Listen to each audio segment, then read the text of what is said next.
죄송합니다. 네, 비염이 돌아오는 계절이 되어서 너무 불편한 목소리 들여서 죄송하고, 또 이렇게 또 목이 말라 이렇게 물을 마시면서 뜸을 들여야 되니 너무 죄송합니다. 어, 예, 음, 감사를 잘 표현하고 사십니까? 사랑을 잘 표현하고 사십니까? 우리 잘 안 하죠. 그냥 가족들끼리 지나면서 사랑도 잘 표현 안 하고, 좋은 일이 있어도 뭐 우리 주변에 감사할 일들을 잘 표현하지 않지요. 우리는 잘 표현해야 되는데 그런 게 너무 안 되죠. 예. 감사와 사랑, 이걸 다 담아서 우리는 인사할 때가 참 많죠. 그래서 오늘은 특별히 한번 인사했으면 좋겠습니다. 우리 좌우로, 평안하셨습니까? 한번 그렇게 인사했으면 좋겠습니다. 우리 좌우 앞뒤 보시면서 우리 한번 인사하겠습니다. 평안하셨습니까? 네, 평안하셨습니까? 네, 인사만 해도 분위기가 확 달라지는 것 같습니다. 그렇죠? 예. 그래요. 이렇게 감사 고백하고 사랑 고백하고 이렇게 하고 나면 분위기가 확 다르게 느껴집니다. 예. 오늘 연관 지어서 이렇게 되어지는 거죠. 그죠? 예. 오늘 말씀 읽어 보셨습니까? 오늘 말씀요. 원래 어제 큐티거든요. 그리고 지난주 주일에 나눠 드렸습니다. 주보에 끼워 드렸죠. 그죠? 주보에. 예. 말씀 읽어 보신 분들은 오늘 제가 왜 이런 감사를 하게 했는지, 인사를 하게 했는지 조금 이해할 수 있으리라 생각이 되어집니다. 그러니까 돌아오는 주일에도 어떻게 보니까 다음 주 토요일 본문이 또 되어져 있더라고요. 그래서 우리 꼭 한번 읽어 보십시오. 제가 하는 건 D형 큐티죠. D형 큐티가 어렵게 느껴지실 수도 있을 겁니다. 그런데 큐티 말씀드릴 때 그냥 읽기만 해도 된다라고 그렇게 말씀을 드렸습니다. 그런데 제가 부탁드리고 싶은 것이 있다면 그건 읽고 느끼는 것. 그죠? 제일 먼저는 그냥 A형 큐티는 그냥 읽는 거예요. 그런데 B형 큐티는 어떤 건가 하면 읽고 느끼는 거예요. 그러니까 내용 관찰하고 느끼는 거. 그 다음 C형 큐티는 뭐냐? 읽고 연구와 묵상하고 느끼는 거. 아니요. 연구와 묵상이 빼고 읽고 느끼고 결단과 적용하고, 그 다음에 이제 좀 더 우리가 하나님 말씀을 심도 깊이 알기 위해서 내용 관찰하고 읽기죠. 그 다음에 연구 묵상하고 느끼고 이렇게 관찰하는, 즉 결단과 적용하는 그러한 것, 이것이 바로 D형 큐티인데 제가 계속해서 그런 식으로 설교를 하고 있습니다. 아마 다음 주에는 우리가 또 이제 말씀을 이렇게 또 이제 볼 텐데, 그때에도 우리가 한번 D형 큐티는 아니더라도 우리 B형, 읽고 느끼고 이걸 한번 해보실 수 있기를 바랍니다. 자, 이제 오늘 본문 가보겠습니다. 17장 11절부터 19절까지요. 먼저 내용 관찰입니다. 예수님께서 예루살렘으로 올라가실 때에 사마리아와 갈릴리 사이를 지나가시게 되었습니다. 한 마을에 들어가셨는데 나병 환자 10명이 멀리 서서 예수님을 만났습니다. 소리를 높여서 예수 선생님이여 우리를 불쌍히 여기소서라고 예수님을 불렀습니다. 예수님께서 보시고 이르시되 가서 제사장들에게 몸을 보이라 하셨습니다. 나병 환자들이 가다가 깨끗함을 받았습니다. 그 중에 한 사람이 자기가 나은 것을 보고 큰 소리로 하나님께 영광을 돌리며 돌아왔습니다. 그리고 예수님의 발 앞에 엎드려 감사하였습니다. 그는 사마리아 사람이었습니다. 예수님께서 대답하시되 10사람이 다 깨끗함을 받지 아니하였느냐? 나머지 9은 어디 있느냐? 이 사람 외에는 하나님께 영광을 돌리러 온 사람이 없느냐 하셨습니다. 예수님께서 그 돌아온 사람에게 일어나 가라, 내 믿음이 너를 구원하였느니라 하셨습니다. 예, 오늘 본문의 내용 그렇게 어렵지 않죠, 그렇죠? 읽으시면 다 이렇게 술술 이야기하실 수 있으리라 생각이 되어집니다. 그래서 우리 연구와 묵상으로 이제 두 번째 넘어가 보면, 지난주에 나눠드린 대로 거기에 보시면 연구와 묵상 문제가 이런 게 있습니다. 10사람이 다 깨끗함을 받지 아니하였느냐? 나머지 9은 어디 있느냐? 이 사람 외에는 죄송합니다. 예수님께서 왜 사마리아 사람에게 내 믿음이 너를 구원했다라고 말씀하십니까? 라는 게 연구와 묵상의 문제였습니다. 다시 읽어드릴까요? 예수님께서 왜 사마리아 사람에게 내 믿음이 너를 구원했다라고 말씀하십니까? 왜 말씀하셨을까요? 거꾸로 올라가 보죠. 왜 말씀하셨을까요? 그 사람이 돌아왔으니까요. 돌아와서 뭐 했는데요? 예수님의 발 앞에 엎드려서 그 고백했기 때문에요. 예수님의 발 앞에 엎드려 감사했기 때문에요. 왜 감사했습니까? 병 나았기 때문입니다. 왜 병이 나았습니까? 예수님께서 가서 제사장에게 보이라라고 얘기할 때에 그 보이러 가는 그 도중에 병이 나았고 그 병 나음에 큰 소리로 하나님께 영광을 돌리며 예수님께로 돌아왔습니다. 예. 자, 이게 오늘의 그 내용들이죠. 문제는 그렇게 간단하지만 이렇게 쉽게 대답할 수도 있지만 우리가 그래도 조금 더 생각해 봐야죠. 제가 너무 빨리 결론 내리고 그만둬버리면 설교가 짧겠죠. 매우 짧겠죠. 예, 조금만 더 시간을 좀 저에게 주십시오. 자, 우리 오늘 문제를 한번 생각해 보면은요. 제일 먼저 우리 나병에 대해서 한번 생각해 봐야 됩니다. 나병은 어떤 병입니까? 뭐 흔히들 한센병이라고 이야기하고 있고 요즘 인터넷 너무 좋죠, 그죠? 구글이나 아니면 네이버에다가 한센병 딱 치면은 뭐 자세하게 나옵니다. 뭐 한센병은 피부 말초 신경계 어쩌고 저쩌고 그러면서 막 나옵니다. 모릅니다. 의학 용어를 알아들을 수 있는 분들은 한두 분들, 의료업계에 종사하시는 분들 외에는 알아듣기가 힘들 겁니다. 그런데 이렇게 표현하죠. 살이 썩어 들어가는 병이다. 무감각하게 썩어져 들어가는 병이다라고 그렇게 이야기하죠. 근데 다행히도 지금은요, 세계적으로 따졌을 때에도 10만 명 중에 한 명인가, 10,000명 중에 한 명인가, 그 정도로 이제 희귀한 질병이 되었습니다. 그렇게 예방을 잘하고 있다라는 거죠. 그렇지만 이 고대의 이 나병은 그렇지 않은 병이죠. 이 나병에 대하여 성경에는 어떻게 나와 있는가 하면은요, 레위기 13장에 보면 그 13장이 좀 길어요. 긴데 거기에 나병에 대하여 이렇게 이야기합니다. 쭉 전체 내용이지만 그 중에 44절부터 46절까지 읽어드리면 이렇습니다. 이는 나병 환자라 부정하니 제사장이 그를 확실히 부정하다 할 것은 그 환부가 그 머리에 있음이라. 나병 환자는 옷을 찢고 머리를 풀며 윗 입술을 가리고 외치기를 부정하다 부정하다 할 것이요 병이 있는 날 동안은 늘 부정할 것이라.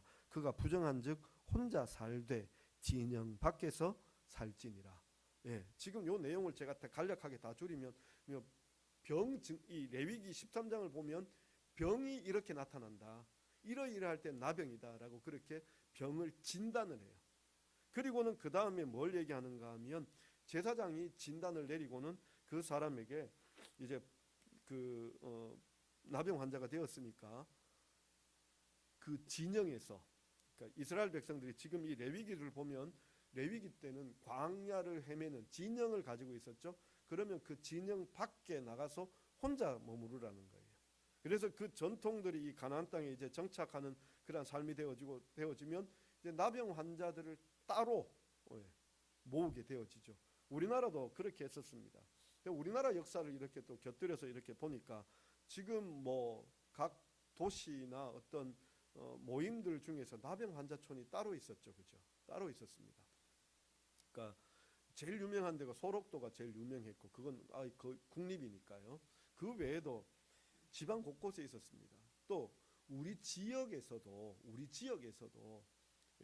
그 송현동 쪽에 가보면 지금은 이제 좀 많이 이제 좀 그렇게 좀 명맥이라고 해야 되나요? 몇 분이 안 남아 있지만 그 당시로 치면 안동에서 가장 외곽 지역이 될 수 있는 그 지역에 이렇게 나환자촌을 만들었죠. 그래서 그곳에 이렇게 아직도 이제 몇 분이 계신 걸로 알고 있는데, 그런데 그런 식으로 이렇게 모아두게 되어지죠. 환자들을 함께 생활할 수 있도록. 근데 그건 아마 이 당시에도 마찬가지였던 것 같아요. 그래서 지금 여기 10명의 나병 환자들이 함께 하고 있는 것을 우리가 볼 수 있습니다. 자, 그러면 예수님께서는 지금 어디로 가고 계시며 어디에 도착하고 있습니까? 예루살렘으로 가시는 중이고 지금 현재는 어디에 있는가 하면 사마리아와 갈릴리 사이로 지나가시다가라고 되어 있습니다. 이게 무슨 말인가 하면은요, 이스라엘의 지도를 보시면 이렇게 네모 반듯하다고 생각하시고요, 우리 성도님들이 보시기에 제가 보기에는 이쪽이 지중해인데 성도님들이 보시기에 이쪽이 지중해입니다. 이렇게 해서 이렇게 지중해입니다. 그럼 이스라엘이란 나라가 있습니다. 그 다음에 이쪽이 지중해라면 이쪽은 이제 요단강입니다. 그래서 바다와 강 사이가 이렇게 이제 이스라엘 땅입니다. 이스라엘 땅인데 그렇게 있다면 제일 밑에서부터 예루살렘이 있는 데가 유대라는 지역입니다. 우리 안동에 살고 있지만 우리 안동은 경상도라고 얘기하죠. 그죠? 그런 것처럼 예루살렘이 있는 그 지역이 유대입니다. 유대요. 유대보다 이제 더 위에 있는 데가 어딘가 하면 사마리아입니다. 그리고 사마리아 지역보다 더 위에 있는 데가 어딘가 하면 갈릴리입니다. 왜 갈릴리라고 이야기하는가 하면 그곳에 갈릴리 호수가 있기 때문에요. 갈릴리 호수가 있어서 그 갈릴리라고 이야기합니다. 그러면 어떻게 되는가 하면 지금 예수님께서 어디를 지나가고 있는가 하면 갈릴리에서 예루살렘으로 가시고 계시니까요. 지금 갈릴리 출발해서 쭉 내려가시다가 갈릴리 남부 지역, 사마리아 북부 지역이 되죠. 거의 접경 지역을 지금 만나고 있는 거예요. 그리고 또 이렇기 때문에 보면 여기 10명의 나병 환자들 중에 사마리아 사람이 있어요. 왜 그럴까요? 서로 접경이 되어져 있으니까요. 네. 이 사마리아 지역에 사마리아 사람들이 있고요. 유대 지역에 유대 사람들이 있는데 유대 사람들이 사마리아 사람들하고는 같이 안 어울려요. 갈릴리에 또 누가 살고 있는가 하면 유대 사람들이 살고 있어요. 그래서 여기 지금 사람들이 구성을 보면 이렇게 10명의 나병 환자들 중에 유대 사람들은 아마 갈리 사람들의 유대 사람들, 유대인들, 그리고 사마리아 사람들, 이왕 같은 나병 환자이기 때문에 그 사람들이 함께 모여 있었던 것 같습니다. 자요. 그런데 이제 이 사람들이 예수님을 만나게 됩니다. 예수님을 만나게 되죠. 예수님을 만나게 되어서 예수님께서 제사장에게 가서 내 몸을 보이라라고 그렇게 말씀을 하셨습니다. 그런데 이 사람들이 가요.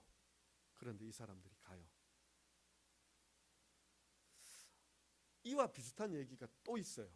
어디 있는가 하면 열왕기하 5장에 가보면 나아만이라는 아람의 장군 이야기가 나와요. 근데 이 아람의 장군이 그 아람 왕의 총애를 받고 있는 장군인데 단 하나 그의 약점이 있는데 뭔가 하면 이 나병을 가지고 있는 나병 환자예요.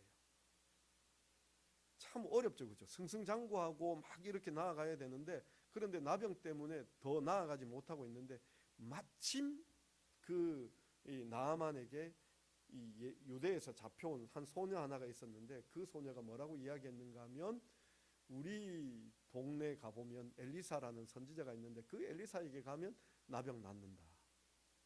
그래서 뭔가 들은 건 있으니까 아람 왕에게 가서 내가 지금 유대로 좀 가서 내 병 좀 낫고 와야 되겠습니다. 내가 편지 써줄 테니까 가라. 왕에게 왔어요. 엘리사에게 와야 되는데 왕에게 왔어요. 왕이 왔는데 지금 이 나병 환자를 낫게 하라 그러니까요.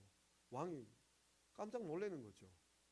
자기가 어떤 치료를 합니까? 이 나병을 치료할 방법이 없는 거잖아요. 치료할 방법이 없는데 자기에게 치료하라 그러니까 이건 전쟁의 꼬투리 잡는 거다라고 생각하면서 두려워합니다. 그런데 마침 그 소식을 엘리사가 듣고 자기에게 오라 그러죠. 그런데 오라고 얘기했는데 오라고 하고서는 엘리사는 만나주지도 않습니다. 그리고는 무슨 말을 하는가 하면 요단강에 가서 7번 몸을 씻으라. 나하만이 거기에서 화가 나죠. 화가 나서 아니 나와서 얼굴이라도 좀 마주하고 뭔가 치료 자기 그 나병 환부에다가 뭔가를 발라주든지 아니면 손을 만지든지 뭔가 해줘야 될 텐데 의료 행위를 좀 해야 될 텐데 아무것도 하지 않고 가서 씻으라. 화가 나서 우리 동네 가보면 더 좋은 강이 있지 않느냐. 왜 거기 요단강에 가갖고 그 조그만 그 강에 가갖고 거기에다가 씻으라고 하느냐. 그렇게 얘기하죠. 그런데 주변의 신하들이 얘기하죠. 가서 한번 씻어 보시지요. 근데 정말 7번 씻었더니 그 몸이 깨끗이 나았다라고 그런 기록이 있습니다. 여기 있는 이 나병 환자들도 마찬가지죠. 예수님께서 가라. 제사장에게 보여라. 나았습니까? 안 나았습니까? 가서 나았죠. 그런데 출발할 때에는요. 안 나았죠. 오늘 말씀이 보면 가다가 나았습니다. 가다가요. 출발할 때는 안 나았는데 가다가 보니까 나은 거예요. 참 이런 면에서 우리에게 이 믿음이라는 게 뭔가라는 것을 생각하게 합니다. 믿음이라는 건요 정말 겨자씨 하나 같은 작은 믿음이라도 그 믿고 믿음에서 시작하면, 우리 좀 이런 표현 할 때 있죠. 그래, 한번 믿어보자, 한번 해보자, 이런 거 있잖아요. 근데 하나님은요, 그것조차도 귀하게 여기시더라고요. 그것조차도. 그래, 한번 요단강에 가서 한번 씻어보자. 그래, 한번 제사장에게 가보자. 가다 보면 뭔 일 안 나겠나. 한번 믿어보자. 정말 그게 겨자씨 하나 같은 믿음이잖아요. 좁쌀만한 믿음이잖아요. 근데 그 믿음도 하나님은 봐주시더라고요. 이 사람들이 뭐하는 도중이었습니까? 예수님의 말씀 듣고 제사장에게로 가는 도중이었습니다. 그런데 그렇게 갈 때에 무슨 일이 일어났습니까? 그렇게 갈 때예요, 그들이 가다가 깨끗함을 받았습니다. 그들이 가다가 깨끗함을 받았습니다. 이게 정말 우리에게 중요한 포인트인 것 같아요. 그들이 가다가 깨끗함을 받았다라는 게요. 근데 오늘은 이 성경의 말씀이 우리에게 가다가 깨끗함을 받았다라는 이 포인트보다도, 저는 그렇게 가다가의 포인트가 더 있었다면, 우리가 이제 다음 문제로 한번 넘어가 보면, 이 가다가 깨끗함을 받았는데 진짜 중요한 게 있어요. 우리도 그런 경우들 많죠. 한번 해보자, 한번 해보자. 그래서 정말 겨자씨 하나 같은 믿음으로 시작을 했는데 되어버렸어요. 그러면 왜 된 걸까요? 왜 된 걸까요? 우리가 놓치고 지나간 게 뭔가 하면은 우리의 믿음이 너무 작았어요. 겨자씨 하나 믿음만큼밖에 안 되니까 이게 되어진 일이 저절로 된 것처럼 생각을 해요. 우연히 된 것처럼 생각해요. 그런데 지금 여기 이 나병 환자는 가다가 깨끗함을 나음을 받았잖아요. 우리가 보기에는 야, 이건 하나님의 말씀에 순종했기 때문이라고 이야기하지만, 지금 이 나병 환자, 우리가 만약 여기 있는 사람이라면 예수님께서 말씀하셨어요. 야, 가서 제사장에게 몸을 보여봐. 가겠어요, 안 가겠어요? 물론 많은 것을 들었죠. 예수님께서 귀신을 내어 쫓기도 하고 모든 병을 고치시기도 하고 또 오병이의 기적을 행하시기도 하고 놀라운 일들이 있었지만, 막상 그 말씀을 내게 주셨어요. 그래서 예수님께서 다 고쳐주신 게 아니라 말씀하시면서 야, 나았네, 가서 제사장에게 보여줘봐, 그리고 너의 일상으로 돌아가라, 이렇게 하신 게 아니라, 예수님 말씀하시는 그 당시에는 안 나왔어요. 나아만 장군도 똑같은 거잖아요. 엘리사가 안 나왔어요. 나오지도 않고 가서 요단강에 가서 7번 몸짓으라라고 얘기한 거예요. 그 말을 듣고 나아만은요, 못 갔잖아요. 화가 났잖아요. 지금 여기 있는 나병 환자들도 예수님께서 뭐 만져주시고 아니면 뭐 이렇게 실로암의 눈뜨게 하시는 그 소경을 눈뜨게 하는 것처럼 침 뱉고 진흙을 이겨서 그 눈에 발라주시는 것처럼 뭐라도 해주셔야 되는데, 가서 제사장에게 보여줘봐. 뭐 변화가 있습니까? 막상 그 예수님 말씀하실 때 변화가 있습니까? 아무런 일이 안 일어났다고요. 그런데 뭡니까? 자그마한 거 하나 가지고 갔어요. 근데 가다가 무슨 일이 일어났습니까? 치유함을 받았잖아요. 몸이 깨끗함을 입었잖아요. 근데 그 다음에 지금 나오는 이 사람은 뭐라고 이야기하는가 하면 고백을 하고 있어요. 우리가 보기에는 여기 지금 일어난 일이 이 한 명이 당연한 것 같지만, 우리의 삶의 현재는 어떠한가 하면 9명이 당연한 삶이에요. 우리 신앙이 솔직히 제가 제 나름대로는 이 믿음의 포인트를 갖다가 이 문제를 다시 고민하고 고민하다 보니까, 정말 제가 어디에 속해 있는가 하면 이 한 명에 속해 있다라고 나는 내 마음을 스스로 생각하고 그렇게 착각하고 살았는데, 어디에 가 있었는가 하면 9명에 가 있었어요. 왠지 생각을 해보니까 내 믿음이 너무 작았어요. 우리 겨자씨 하나만한 믿음만 있어도 저 산이 들려서 바다에 던지우리라 하면 그 산이 바다에 가서 빠지고, 뽕나무가 뽑혀라 그러면 뽑히고, 뭐 이런 일들이 벌어진다라고 얘기하잖아요. 제가 일전에 말씀드렸지만 제 강도사 때 목사님께서 성지순례를 가셨어요. 그 목사님께서 가서 기념품으로 가져오신 게 뭐냐 하면 겨자씨를 가지고 오셔서 그걸 제게 보여주셨어요. 그래서 제가 받은 게 겨자씨 몇 알을 받았는가 하면 3알을 받았습니다. 3알을요. 딱 크기가 뭐한가 하면은요, 좁쌀 같아요. 좁쌀 맛한 겨자씨 3알 받았습니다. 그거 가지고 있다가 어디로 사라졌는지 모릅니다. 심어 볼까 했는데요. 그거 그래서 3알 받아 갖고 있다가 어디 갔는지 모르겠습니다. 근데요, 그 겨자씨가 정말 작은 거잖아요. 그 다르게 얘기하면 내 믿음이 별로 없었어요. 우리 신앙생활을 보면 우리가 주일날 교회 와서 하나님 앞에 예배드리고 예배드리면서 내가 믿음이 좋은 것처럼 하나님 믿겠습니다 믿겠습니다 얘기하지만 막상 내 어려운 문제 앞에서는 그래 한번 할 게 없으니까 내가 다른 방법 없으니까 한번 해보자 이 마음으로 가잖아요. 그죠? 그리고는 그래서 막상 우리가 구하던 대로 계획했던 대로 하나님 앞에 바랐던 대로 일이 이루어지면 그래 이건 당연한 거야. 뭐 그런 일이 일어난 거야. 로 쉽게 생각해 보지잖아요. 근데 원인을 생각해 보니까 무슨 원인이었어요? 믿음이 너무 작았어요. 믿음이 너무 작았어요. 우리의 생각대로 정말 우리는 우리 스스로가 믿음이 크지 않다는 걸 제가 느꼈습니다. 그러니까 느낀 점으로 넘어가 보면 제가 제 믿음이 그렇게 많지 않다라는 것을 느꼈고요. 그리고 뭔가 자꾸 원인을 생각해. 이건 우연히 일어난 거다. 적어도 안 되면 믿음으로라도 고백 못하고 우연히 일어난 거다라고 그렇게 말하는 거예요. 우연히 일어난 거다. 그냥 일어난 거다. 그냥 일어난 거가 되고 우연히 일어난 거가 되고 아니 우연 속에 더하여서 하나님의 역사하심이 있다. 그냥 넓게 옅게 아주 미미하게 그렇게 하나님께서 역사해 주셨다라고 생각하니까 하나님 앞에 대한 고백이 안 나오는 거예요. 우리는 지금 여기서 이 상황을 보면 당연히 다 10명이 다 돌아와서 예수님 감사합니다 하나님 앞에 영광을 돌려야 되는데 이런 고백 못하고 있다라는 거죠. 그래서 제 자신이 참 믿음이 부족하다라는 생각을 했습니다. 그리고 고백이 부족하다. 좀 더 핑계를 찾자면 너무 신앙의 관성 내지는 타성에 젖어 있다라는 생각이 드는 거예요. 당연한 것처럼 생각하는 거예요. 당연한 것처럼. 우리가 만약에 정말 나병에 걸린 나병이 환자라면 상황을 한번 생각해 보죠. 그러니까 불치의 병이잖아요. 또 뿐만 아니라 인간관계가 다 단절이 되어져 버렸어요. 소망이 다 끊어지는 거죠. 그런데 그 소망을 뚫어주셨어요. 우리가 고난당할 때 보면 그런 거잖아요.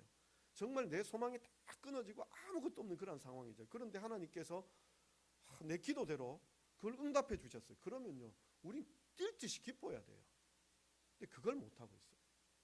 이건 자연스럽게 된 거야 라고 생각을 하니까 그 속에는 우리의 이 타성에 젖은 신앙들도 있고 그냥 쑥스럽기도 하고 하나님 아시지요. 네.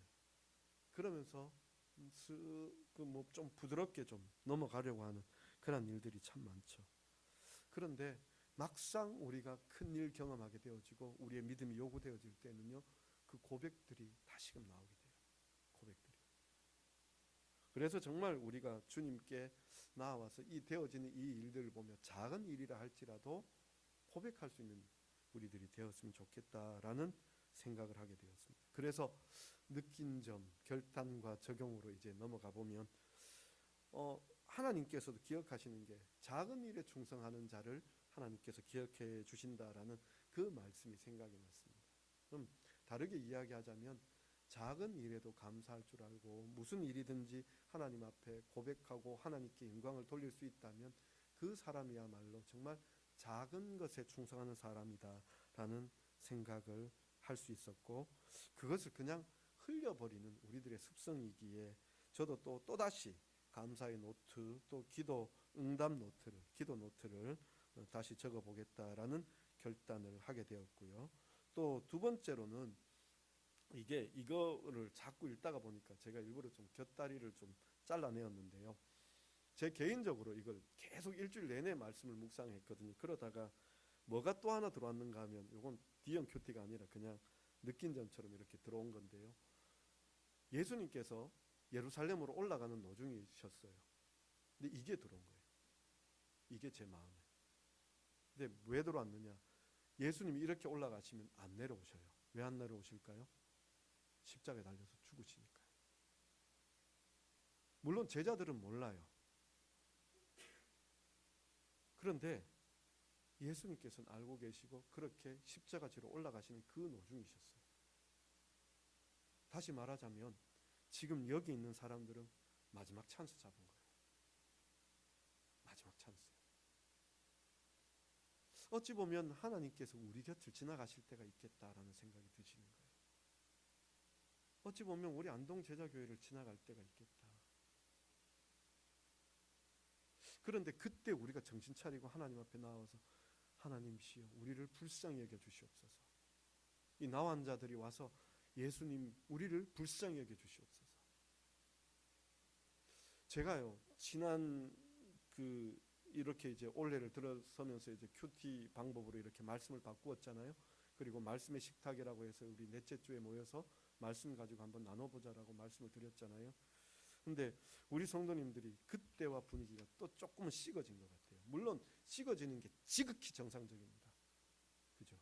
왜냐하면 처음 출발할 때는 그 속도가 있어서 그 힘이 있어서 물리적으로 설명하지 않겠습니다.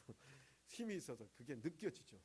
그런데요, 이게 정속 주행을 하기 시작하면 뭐 속도를 못 느껴요. 그 힘을 못 느껴요. 관성 때문에. 제가 처음 시작할 때 말씀을 드렸죠. 이 본문 읽으셨냐고. 안 읽으시잖아요. 읽으셔야 돼요. 큐티 하셔야 돼요. 제가 D형 큐티를 계속해서 하는 고집하는 이유가 뭔가 하면요, 저도 힘들어요. 저도 그냥 3대지 설교하는 게 그래도 한 20년 가까운 그 세월 동안 제게 익숙한 방법이에요. 이렇게 하는 게 힘들어요. 근데 또 은혜가 있어요. 그 느낌이 있어요. 근데 우리 성도님들도 식어져가는 마음을 가지고 계시는 걸 보면서 어찌 보면 제가 다시 한 번 더 우리 성도님들에게 체근해야 되겠다 싶은 생각이 들었어요. 예수님께서 지나가시잖아요. 예루살렘으로 올라가고 계시잖아요. 그 올라가시는 예수님께 예수님이여 불쌍히 여기소서 그렇게 붙잡고 계시잖아요. 저도요, 지금 앞서 말씀드린 광고 시간에 말씀드린 대로 이 분호회장을 하게 되었어요. 정말 저 안 하고 싶어요. 안 하고 싶어요. 근데 하나님께서 하라고 하신다면 해야죠. 불쌍히 여기소서. 제가 그거밖에 할 게 없더라고요. 저 고백하지만요, 저 정말 마음이 약하고요, 스트레스에 약하거든요. 또 병이 나면 겉으로 나는 게 아니라요, 입속이 터지고 더 심각하면 제가 한두 번은 저 병원에 입원했었죠. 그렇게 병원에 입원하는 상태가 되어요. 저는 별것 아니라고 느끼는데 그런데도 그런 것들이 막 나타나요. 근데 성도님들이 저희를 위해서 기도해 주시고 또 하나님 앞에 저도 구하는 게 하나님 저를 불쌍히 여겨 주시옵소서 그렇게 구하고 있어요. 그래서 우리 교회가 하나님 앞에 쓰임받는 기회예요. 저 또한 하나님 앞에 우리 교회를 통하여 또 우리 노예를 통하여 쓰임받는 기회라고 생각을 해요. 그래서 저를 위해서도 기도해 주시고 제가 이렇게 요청하는 게 뭔가 하면은 우리 성도님들이 함께 일하시는 거예요. 제가 가서 일하지만 나중에 또 우리 장로님이 또 이제 임원이 되셔서 일하실 때 우리가 또 장로님 위해서 기도할 때 그때는 장로님만 일하는 것이 아니라 우리가 같이 일하는 거예요. 그래서 그렇게 기도해 주시길 꼭 부탁을 드립니다. 자, 다시 한 번 더 말씀을 정리해 보겠습니다. 예, 우리의 감사들이 우리의 고백들이 더 놀라워져야 합니다. 그럴 때 하나님 앞에 우리는 더 놀라운 확신의 은혜들을 경험하게 될 것이고요. 또 두 번째로는 하나님께서 우리 곁을 지나가실 때 그때의 기회를 놓치지 마시고 하나님께 붙잡으실 수 있는 그때야말로 소망이고 힘이 되어집니다. 참으로 그런 은혜 누리시는 우리 성도님들 되실 수 있기를 간절히 바랍니다. 기도하겠습니다. 하나님 아버지 참 감사합니다. 오늘도 우리에게 찾아와 주셔서 하나님의 말씀을 허락하여 주시니 감사함을 드립니다. 아버지 하나님 참으로 우리의 작은 믿음이라 할지라도 하나님께서는 은혜 베풀어 주십니다. 그 은혜 누리게 하여 주시고 은혜 받을 때에 감사로 고백하며 하나님 앞에 영광 올려드리고 그 영광이 우리의 삶 속에 확신으로 넘치게 하여 주옵소서. 아버지 하나님 또 뿐만 아니라 우리에게 주어진 기회 가운데 하나님을 향하여 나아가는 자 되게 하여 주시고 그 나아갈 때 붙잡아서 하나님의 은혜 넘치게 아버지여 살아가는 우리들 될 수 있게 주여 도와 주시옵소서. 예수님의 이름으로 기도드리옵나이다. 아멘. 우리 다 자리에서 일어나셔서 찬송가 500